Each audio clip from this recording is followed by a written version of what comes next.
Thierry Breton, Erdogan menace l'Union européenne. Erdogan fait du chantage à l'Union européenne. Mais Erdogan est reçu aujourd'hui à Bruxelles. C'est comme ça qu'on tient tête au président turc? Je crois que c'est une très bonne chose que le président Erdogan vienne à Bruxelles. Je rappelle d'abord plusieurs choses sur cet aspect. Notre frontière septentrionale, c'est-à-dire la Grèce et la Bulgarie, ont vu des phénomènes tout à fait inacceptables, je le dis inacceptables, au cours des derniers jours, et notamment le fait qu'on a laissé croire à des migrants qui étaient stationnés en Turquie que les frontières de l'Europe étaient ouvertes. C'est faux.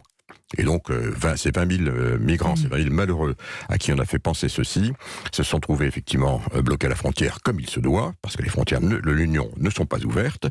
Et donc, on va discuter de ça avec M. Erdogan, du reste. En lui remettant un chèque, encore un chèque, après des milliards et des milliards. Non, pas de chèque au président turc. C'est trop facile de dire ça. Le haut représentant, M. Borrell, c'est-à-dire le ministre des Affaires étrangères de l'Union, est allé du reste déjà la semaine dernière à Ankara. Il a eu des discussions extrêmement ferme avec le président Erdogan. C'est à la suite de cette rencontre que celui-ci vient maintenant.